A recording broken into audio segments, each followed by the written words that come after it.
ಹರೇ ಕೃಷ್ಣ. ಎಲ್ಲ ಕೇಳುಗರಿಗೂ ಶ್ರೀಮದ್ ಭಾಗವತದ ಅಧ್ಯಯನಕ್ಕೆ ಸ್ವಾಗತ. ಶ್ರೀಮದ್ ಭಾಗವತದ 10ನೆಯ ಸ್ಕಂದದಲ್ಲಿ ನಾವು ಕೃಷ್ಣಾವತಾರದ ಕುರಿತಾಗಿ ತಿಳಿದುಕೊಳ್ಳುತ್ತಿದ್ದೇವೆ. ದೇವಕಿಯನ್ನು ರಕ್ಷಿಸುವ ಉದ್ದೇಶದಿಂದ ವಸುದೇವನು ಕಂಸನಲ್ಲಿ ಪ್ರಾರ್ಥಿಸಿಕೊಳ್ಳುತ್ತಾನೆ. ಶಾಸ್ತ್ರಗಳ ಆಧಾರದಿಂದ ಕಂಸನಿಗೆ ಉಪದೇಶವನ್ನು ನೀಡುತ್ತಾನೆ. ವಸುದೇವನು ನುಡಿದನು, ಮನಸ್ಸು ಚಂಚಲ, ಒಮ್ಮೊಮ್ಮೆ ಒಂದು ವಸ್ತುವನ್ನು ಸ್ವೀಕರಿಸುತ್ತದೆ, ಮತ್ತೊಮ್ಮೆ ಅದನ್ನು ತಿರಸ್ಕರಿಸುತ್ತದೆ. ಇಂದ್ರಿಯಗಳನ್ನು ತೃಪ್ತಿಪಡಿಸುವ ರೂಪ, ರಸ, ಗಂಧ, ಶಬ್ದ ಮತ್ತು ಸ್ಪರ್ಶಗಳೆಂಬ ಈ 5 ವಿಷಯಗಳೊಡನೆ ಮನಸ್ಸು ಸಂಪರ್ಕ ಹೊಂದಿದೆ. ತಿರಸ್ಕಾರ ಮತ್ತು ಸ್ವೀಕಾರವೇ ಮನಸ್ಸಿನ ವೈಖರಿ. ವಿಚಾರ ಮಾಡುವ ತನ್ನ ವ್ಯಾಪಾರದಲ್ಲಿ ಮನಸ್ಸಿಗೆ ಇಂದ್ರಿಯ ವಿಷಯಗಳ ಸಂಪರ್ಕವಾಗುತ್ತದೆ. ಜೀವಾತ್ಮನಿಗೆ ಒಂದು ಬಗೆಯ ಶರೀರ ಬೇಕು ಎನ್ನಿಸಿದಾಗ ಅದಕ್ಕೆ ಆ ಶರೀರವು ಲಭ್ಯವಾಗುತ್ತದೆ. ಆದ್ದರಿಂದ ದೇಹವು ಭೌತಿಕ ಪ್ರಕೃತಿಯ ನಿಯಮಗಳ ಕೊಡುಗೆ. ದೇಹದ ರಚನೆಗೆ ಅನುಗುಣವಾಗಿ ಸುಖ ದುಃಖಗಳನ್ನು ಅನುಭವಿಸಲು ಜೀವಾತ್ಮನು ಒಂದು ಶರೀರವನ್ನು ಧರಿಸುತ್ತಾನೆ, ಮತ್ತೆ ಹೊರಕ್ಕೆ ಬರುತ್ತಾನೆ. ನಮಗೆ ಒಂದು ವಿಶಿಷ್ಟ ರೀತಿಯ ದೇಹವು ಇಲ್ಲದೇ ಇದ್ದರೆ ಹಿಂದಿನ ಜನ್ಮದ ಸಂಸ್ಕಾರಗಳಿಗೆ ಅನುಗುಣವಾಗಿ ನಾವು ಸುಖ ದುಃಖಗಳನ್ನು ಅನುಭವಿಸಲಾರೆವು. ಸಾವಿನ ಸಮಯದಲ್ಲಿ ನಮ್ಮ ಮನಸ್ಸಿನ ಸ್ಥಿತಿಗೆ ಅನುಗುಣವಾಗಿ ಈ ಬಗೆಯ ದೇಹವು ನಮಗೆ ಲಭ್ಯವಾಗುತ್ತದೆ. ಸೂರ್ಯ, ಚಂದ್ರ, ನಕ್ಷತ್ರಗಳಂತೆ ಸ್ವಯಂ ಪ್ರಭೆಯುಳ್ಳ ಆಕಾಶಕಾಯಗಳು ನೀರಿನಲ್ಲಿ ಪ್ರತಿಬಿಂಬಿತವಾಗುತ್ತವೆ. ನೀರು ಚಲಿಸಿದಂತೆ ಪ್ರತಿಬಿಂಬವು ಚಲಿಸುತ್ತದೆ. ಚಂದ್ರನ ಪ್ರತಿಬಿಂಬವಿರುವುದು ನೀರಿನಲ್ಲಿ. ಚಲಿಸುವ ನೀರು ಚಂದ್ರನು ಚಲಿಸುತ್ತಿದ್ದಾನೆ ಎನ್ನುವ ಭಾವನೆಯನ್ನು ಉಂಟುಮಾಡುತ್ತದೆ. ಆದರೆ ಚಂದ್ರನು ಚಲಿಸುವುದಿಲ್ಲ. ಇದೇ ರೀತಿಯಲ್ಲಿ ಜೀವಾತ್ಮನಿಗೆ ದೇಹಗಳೊಡನೆ ಯಾವುದೇ ಸಂಬಂಧವಿಲ್ಲವಾದರೂ ಮನಸ್ಸಿನ ಸೃಷ್ಟಣೆಯಿಂದ ಜೀವಾತ್ಮನು ಬೇರೆ ಬೇರೆ ದೇಹಗಳನ್ನು ಪಡೆಯುತ್ತಾನೆ.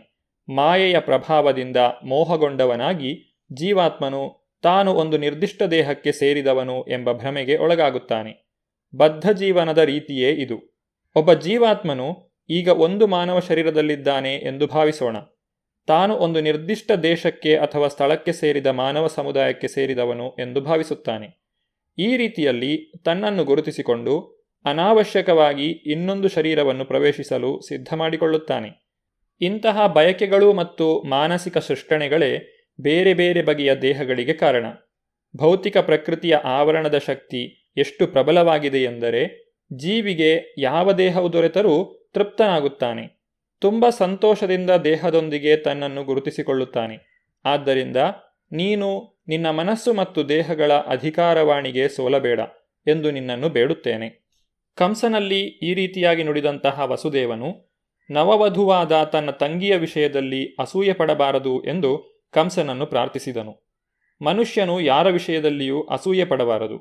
ಏಕೆಂದರೆ ಸಾವಿನ ನಂತರ ವ್ಯಕ್ತಿಯು ಯಮರಾಜನ ಮುಂದೆ ನಿಂತಾಗ ಆತನ ಭಯಕ್ಕೆ ಅಸೂಯೆಯೇ ಕಾರಣ. ದೇವಕಿಯು ಎಷ್ಟಾದರೂ ಕಂಸನ ತಂಗಿ ಎಂದು ವಸುದೇವನು ಅವಳ ಪರವಾಗಿ ಕಂಸನಲ್ಲಿ ಬೇಡಿಕೊಂಡ. ಅದು ವಿವಾಹದ ಮಂಗಳಗಳಿಗೆ ಎಂದೂ ಬೇಡಿಕೊಂಡ. ತಂಗಿಯನ್ನು, ತಮ್ಮನನ್ನು ಸ್ವಂತ ಮಕ್ಕಳಂತೆ ರಕ್ಷಿಸಬೇಕು. ಒಟ್ಟಿನಲ್ಲಿ ಪರಿಸ್ಥಿತಿಯು ಎಷ್ಟು ಸೂಕ್ಷ್ಮವಾಗಿದೆ ಎಂದರೆ ನೀನು ಅವಳನ್ನು ಕೊಂದರೆ ನಿನ್ನ ಅಸಾಧಾರಣ ಕೀರ್ತಿ ಮಾಸುವುದು ಎಂದು ವಸುದೇವನು ವಿವೇಚಿಸಿ ಹೇಳಿದ. ವಸುದೇವನು ಸದ್ಬೋಧನೆಯಿಂದಲೂ ತತ್ವಜ್ಞಾನ ವಿವೇಚನೆಯಿಂದಲೂ ಕಂಸನನ್ನು ಸಮಾಧಾನಗೊಳಿಸಲು ಪ್ರಯತ್ನಿಸಿದ. ಆದರೆ ಕಂಸನ ಸಂಸ್ಕಾರವೇ ರಾಕ್ಷಸೀಯವಾದ್ದರಿಂದ ಅವನಿಗೆ ಸಮಾಧಾನವಾಗಲೇ ಇಲ್ಲ. ಶ್ರೇಷ್ಠ ರಾಜವಂಶವೊಂದರಲ್ಲಿ ಹುಟ್ಟಿದ್ದರೂ ಅವನದು ರಾಕ್ಷಸೀಯ ಸಂಸ್ಕಾರವಾದ್ದರಿಂದ ಅವನು ಸದಾ ರಾಕ್ಷಸನೇ. ಅವನು ಸದ್ಬೋಧನೆಗೆ ಕಿವಿಗೊಡುವುದೇ ಇಲ್ಲ. ಅವನು ದೃಢಮನಸ್ಸು ಮಾಡಿರುವ ಕಳ್ಳನಂತೆ. ಇಂತಹವನಿಗೆ ನೀತಿಯನ್ನೇನೋ ಉಪದೇಶಿಸಬಹುದು, ಆದರೆ ಇದರಿಂದ ಫಲವಾಗುವುದಿಲ್ಲ. ಹೀಗೆಯೇ ಸ್ವಭಾವತಃ ರಾಕ್ಷಸರು ಅಥವಾ ನಾಸ್ತಿಕರಾಗಿರುವವರು ಎಷ್ಟೇ ಅಧಿಕಾರವಾಣಿಯಿಂದ ಒಳ್ಳೆಯ ಉಪದೇಶವು ಬರಲಿ ಅದನ್ನು ಅರಗಿಸಿಕೊಳ್ಳುವುದೇ ಇಲ್ಲ. ದೇವತೆಗಳಿಗೂ ರಾಕ್ಷಸರಿಗೂ ಇರುವ ವ್ಯತ್ಯಾಸ ಇದೆ. ಶ್ರೇಯಸ್ಕರವಾದ ಉಪದೇಶವನ್ನು ಸ್ವೀಕರಿಸಿ ಅದರಂತೆ ಬದುಕಲು ಪ್ರಯತ್ನಿಸುವವರನ್ನು ದೇವತೆಗಳು ಎಂದು ಕರೆಯುತ್ತಾರೆ. ಇಂತಹ ಶ್ರೇಯಸ್ಕರ ಉಪದೇಶವನ್ನು ಸ್ವೀಕರಿಸಲಾರದವರು ರಾಕ್ಷಸರು. ಕಂಸನ ಮನವೊಲಿಸಲು ವಿಫಲನಾದ ವಸುದೇವನು ತನ್ನ ಹೆಂಡತಿ ದೇವಕಿಯನ್ನು ರಕ್ಷಿಸುವುದು ಹೇಗೆ ಎಂದು ಚಿಂತಿಸಿದನು. ವಿಪತ್ತು ಎರಗಲಿರುವಾಗ ಬುದ್ಧಿವಂತನಾದವನು ಸಾಧ್ಯವಾದಷ್ಟು ವಿಪತ್ತಿನ ಸ್ಥಿತಿಯಿಂದ ದೂರವಾಗಿರಲು ಪ್ರಯತ್ನಿಸಬೇಕು. ಆದರೆ ತನ್ನ ಬುದ್ಧಿಶಕ್ತಿಯನ್ನೆಲ್ಲ ಬಳಸಿದರೂ ಅಪಾಯದ ಸ್ಥಿತಿಯಿಂದ ತಪ್ಪಿಸಿಕೊಳ್ಳಲು ಸಾಧ್ಯವಾಗದೆ ಹೋದರೆ ಅವನ ತಪ್ಪಿಲ್ಲ. ಮನುಷ್ಯನು ತನ್ನ ಕರ್ತವ್ಯವನ್ನು ಪಾಲಿಸಲು ಆದಷ್ಟೂ ಪ್ರಯತ್ನಿಸಬೇಕು. ಇಷ್ಟಾದರೂ ಅವನ ಪ್ರಯತ್ನವು ವಿಫಲವಾದರೆ ತಪ್ಪು ಅವನದಲ್ಲ. ವಸುದೇವನು ತನ್ನ ಹೆಂಡತಿಯ ವಿಷಯವಾಗಿ ಹೀಗೆ ಯೋಚಿಸಿದ. ಈಗಲಂತೂ ದೇವಕಿಯ ಪ್ರಾಣವನ್ನು ಉಳಿಸುವುದು ಮುಖ್ಯ. ಮುಂದೆ ಮಕ್ಕಳಾದರೆ ಅವರನ್ನು ಉಳಿಸುವುದು ಹೇಗೆ ಎಂದು ಯೋಚಿಸುತ್ತೇನೆ. ಅವನಿಗೆ ಇನ್ನೂ ಹೀಗನ್ನಿಸಿತು. ಕಂಸನು ಈಗ ಭಾವಿಸುತ್ತಿರುವಂತೆ ಮುಂದೆ ನನಗೆ ಕಂಸನನ್ನು ಕೊಲ್ಲುವ ಮಗು ಹುಟ್ಟುವುದಾದರೆ ದೇವಕಿ ಮತ್ತು ಮಗು ಇಬ್ಬರೂ ಉಳಿದುಕೊಳ್ಳುತ್ತಾರೆ. ಏಕೆಂದರೆ ದೈವ ನಿಯಾಮಕವನ್ನು ಊಹಿಸಲು ಆಗದು. ಹೇಗಾದರೂ ಮಾಡಿ ಈಗ ದೇವಕಿಯ ಪ್ರಾಣವನ್ನು ನಾನು ಉಳಿಸಬೇಕು. ಕಾಡಿನಲ್ಲಿ ಧಗಧಗಿಸುವ ದಳ್ಳುರಿಗೆ ಒಂದು ಬಗೆಯ ಮರದ ಸಂಪರ್ಕವು ಹೇಗೆ ಆಗುತ್ತದೆ ಎನ್ನುವುದು ಹೇಗೆ ಖಂಡಿತವಾಗಿಯೂ ತಿಳಿಯದೋ, ಹಾಗೆಯೇ ಒಂದು ಜೀವಾತ್ಮಕ್ಕೆ ಒಂದು ಬಗೆಯ ದೇಹದ ಸಂಪರ್ಕವು ಹೇಗೆ ಬರುತ್ತದೆ ಎನ್ನುವುದು ಖಂಡಿತವಾಗಿಯೂ ತಿಳಿಯದು. ಕಾಡುಗಿಚ್ಚು ಉಂಟಾದಾಗ ಪ್ರಜ್ವಲಿಸುವ ಉರಿಯು ಗಾಳಿಯ ಪ್ರಭಾವದಿಂದ ಒಮ್ಮೊಮ್ಮೆ ಒಂದು ಮರವನ್ನು ದಾಟಿ ಹಾರಿ ಮತ್ತೊಂದು ಮರಕ್ಕೆ ಹಬ್ಬುತ್ತದೆ. ಇದು ಅನುಭವದ ಮಾತು. ಹೀಗೆಯೇ ಜೀವಾತ್ಮನು ತನ್ನ ಕರ್ತವ್ಯ ಪಾಲನೆಯಲ್ಲಿ ಬಹು ಎಚ್ಚರದಿಂದ ಇರಬಹುದು, ಭಯಗ್ರಸ್ತನಾಗಿರಬಹುದು. ಆದರೂ ಮುಂದಿನ ಜನ್ಮದಲ್ಲಿ ಅವನಿಗೆ ಯಾವ ಬಗೆಯ ದೇಹವು ಲಭ್ಯವಾಗುತ್ತದೆ ಎಂದು ಹೇಳುವುದು ಕಷ್ಟ. ಭರತ ಮಹಾರಾಜನು ಆತ್ಮಸಾಕ್ಷಾತ್ಕಾರದ ಕರ್ತವ್ಯಗಳನ್ನು ಬಹುನಿಷ್ಠೆಯಿಂದ ಪಾಲಿಸುತ್ತಿದ್ದ. ಆದರೆ ಆತನು ಆಕಸ್ಮಿಕವಾಗಿ ಒಂದು ಜಿಂಕೆಯ ಪ್ರೀತಿಯಲ್ಲಿ ಸ್ವಲ್ಪ ಕಾಲ ಸಿಲುಕಿದ್ದರಿಂದ ಮುಂದಿನ ಜನ್ಮದಲ್ಲಿ ಜಿಂಕೆಯ ದೇಹವನ್ನು ಪಡೆಯಬೇಕಾಯಿತು.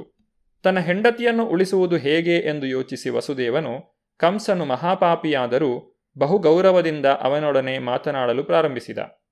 ವಸುದೇವನಂತಹ ಮಹಾಸಜ್ಜನನು ಕಂಸನಂತಹ ಮಹಾದುಷ್ಟನನ್ನು ಹೊಗಳಬೇಕಾಯಿತು. ಇಂತಹ ಸಂಗತಿಗಳು ನಡೆಯುತ್ತವೆ. ಎಲ್ಲ ಜಾಣ್ಮೆಯ ವ್ಯವಹಾರಗಳ ರೀತಿಯೇ ಇದು. ವಸುದೇವನಿಗೆ ಬಹು ಅಸಮಾಧಾನವಾಗಿದ್ದರೂ ತಾನು ಹರ್ಷಚಿತ್ತನಾಗಿದ್ದಂತೆ ಹೊರಗೆ ತೋರಿಸಿಕೊಂಡನು. ಕಂಸನು ಮಹಾಕ್ರೂರಿಯಾಗಿದ್ದರಿಂದ ವಸುದೇವನು ಅವನನ್ನು ಈ ರೀತಿಯಾಗಿ ಮಾತನಾಡಿಸಿದನು. ಪ್ರೀತಿಯ ಭಾವಮೈದ, ನಿನ್ನ ತಂಗಿಯಿಂದ ನಿನಗೆ ಅಪಾಯವಿಲ್ಲ ಎನ್ನುವುದನ್ನು ಕುರಿತು ದಯವಿಟ್ಟು ಯೋಚಿಸು. ಆಕಾಶದಿಂದ ಭವಿಷ್ಯ ನುಡಿಯುವ ವಾಣಿಯನ್ನು ಕೇಳಿ ನೀನು ಅಪಾಯ ಬರುವುದೆಂದು ಯೋಚಿಸುತ್ತಿದ್ದೀಯೆ. ಆದರೆ ಅಪಾಯ ಬರುವುದು ನಿನ್ನ ತಂಗಿಯ ಗಂಡು ಮಕ್ಕಳಿಂದ. ಅವರು ಈಗ ಇಲ್ಲಿ ಇಲ್ಲ. ಯಾರಿಗೆ ಗೊತ್ತು, ಮುಂದೆ ಗಂಡು ಮಕ್ಕಳು ಹುಟ್ಟಬಹುದು, ಹುಟ್ಟದೆಯೋ ಇರಬಹುದು. ಇದೆಲ್ಲವನ್ನು ಪರಿಗಣಿಸಿದರೆ ಈಗಲಂತೂ ನೀನು ಸುರಕ್ಷಿತನಾಗಿದ್ದೀಯ. ನಿನ್ನ ತಂಗಿಯ ವಿಷಯದಲ್ಲಿ ಹೆದರಲು ಕಾರಣವಿಲ್ಲ. ಅವಳಿಗೆ ಗಂಡು ಮಕ್ಕಳಾದರೆ ಅವನ್ನು ನೀನು ಇಷ್ಟ ಬಂದಂತೆ ಮಾಡಲು ನಿನಗೆ ಒಪ್ಪಿಸುವೆನೆಂದು ಭರವಸೆಯನ್ನು ಕೊಡುತ್ತೇನೆ. ವಸುದೇವನು ಕೊಟ್ಟ ಮಾತಿಗೆ ಎಷ್ಟು ಬೆಲೆ ಎಂದು ಕಂಸನಿಗೆ ತಿಳಿದಿತ್ತು. ವಸುದೇವನ ವಾದವು ಕಂಸನ ಮನಸ್ಸಿಗೆ ಹಿಡಿಸಿತು. ಆ ಸಮಯಕ್ಕಂತೂ ತಂಗಿಯನ್ನು ಕೊಲ್ಲುವ ಹೇಯ ಪಾಪಕೃತ್ಯವನ್ನು ಬಿಟ್ಟುಬಿಟ್ಟ. ವಸುದೇವನಿಗೆ ಸಂತೋಷವಾಯಿತು. ಕಂಸನ ನಿರ್ಧಾರವನ್ನು ಆತನು ಹೊಗಳಿದನು. ದೇವಕಿಯನ್ನು ತನ್ನ ಮನೆಗೆ ಕರೆದುಕೊಂಡು ಬಂದನು. ಕಾಲ ಕಳೆದಂತೆ ದೇವಕಿಯು 8 ಗಂಡು ಮಕ್ಕಳನ್ನು, ಒಬ್ಬ ಹೆಣ್ಣು ಮಗಳನ್ನು ಹಡೆದಳು. ಮೊದಲನೆಯ ಗಂಡು ಮಗುವು ಹುಟ್ಟಿದಾಗ ವಸುದೇವನು ತಾನು ಮಾತು ಕೊಟ್ಟಂತೆ ಕೂಡಲೇ ಕಂಸನ ಬಳಿಗೆ ಹೋಗಿ ಒಪ್ಪಿಸಿದ. ವಸುದೇವನು ಬಹಳ ಉದಾತ್ತ ಸ್ವಭಾವದವನು. ಕೊಟ್ಟ ಮಾತಿಗೆ ತಪ್ಪುವುದಿಲ್ಲ. ಈ ಕೀರ್ತಿಯನ್ನು ಉಳಿಸಿಕೊಳ್ಳಬೇಕೆಂದು ಬಯಸಿದ. ಆಗ ತಾನೇ ಹುಟ್ಟಿದ ಮಗುವನ್ನು ಕಂಸನಿಗೆ ಒಪ್ಪಿಸಲು ವಸುದೇವನಿಗೆ ಸಂಕಟವಾದರೂ ಕಂಸನು ಆತನನ್ನು ಸಂತೋಷದಿಂದ ಬರಮಾಡಿಕೊಂಡ. ವಸುದೇವನು ನಡೆದುಕೊಂಡ ರೀತಿಯಿಂದ ಆತನಲ್ಲಿಯೂ ಒಂದಿಷ್ಟು ಕರುಣೆಯೂ ಮೂಡಿತು.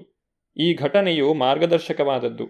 ವಸುದೇವನಂತಹ ಮಹಾತ್ಮರ ಪಾಲಿಗೆ ಕರ್ತವ್ಯ ಪಾಲನೆಯ ಕಾಲದಲ್ಲಿ ನೋವು ತರುತ್ತದೆ ಎಂದು ಪರಿಗಣಿಸುವಂತಹದ್ದು ಯಾವುದೂ ಇಲ್ಲ. ವಸುದೇವನಂತಹ ಜ್ಞಾನಿಯು ಯಾವ ಬಗೆಯ ಅನಿಶ್ಚಿತತೆ ಇಲ್ಲದೆ ತನ್ನ ಕರ್ತವ್ಯವನ್ನು ಮಾಡುತ್ತಾನೆ. ಆದರೆ ಕಂಸನಂತಹ ರಾಕ್ಷಸನು ಯಾವುದೇ ಹೇಯವಾದ ಕೃತ್ಯವನ್ನು ಮಾಡಲು ಹಿಂಜರಿಯುವುದಿಲ್ಲ. ಆದ್ದರಿಂದ ಸಂತಸದೃಶನಾದವನು ಬದುಕಿನಲ್ಲಿ ಎಂತಹ ಸಂಕಟ ಸ್ಥಿತಿಯನ್ನಾದರೂ ಸಹಿಸಬಲ್ಲ. ಜ್ಞಾನಿಯು ಅನುಕೂಲಕರವಾದ ಸನ್ನಿವೇಶಕ್ಕಾಗಿ ಕಾಯದೆ ತನ್ನ ಕರ್ತವ್ಯವನ್ನು ಮಾಡಬಲ್ಲ. ಕಂಸನಂತಹ ದುಷ್ಕರ್ಮಿಯು ಎಂತಹ ಪಾಪಕೃತ್ಯವನ್ನಾದರೂ ಮಾಡಬಲ್ಲ. ಭಕ್ತನು ದೇವೋತ್ತಮ ಪರಮಪುರುಷನನ್ನು ಸಂತೋಷಗೊಳಿಸುವುದಕ್ಕಾಗಿ ಯಾವ ತ್ಯಾಗವನ್ನಾದರೂ ಮಾಡಬಲ್ಲ. ವಸುದೇವನು ನಡೆದುಕೊಂಡ ರೀತಿಯಿಂದ ಕಂಸನು ಸುಪ್ರೀತನಾದನು. ವಸುದೇವನು ತನ್ನ ವಚನವನ್ನು ಉಳಿಸಿಕೊಂಡದ್ದನ್ನು ಕಂಡು ಅವನಿಗೆ ಆಶ್ಚರ್ಯವಾಯಿತು.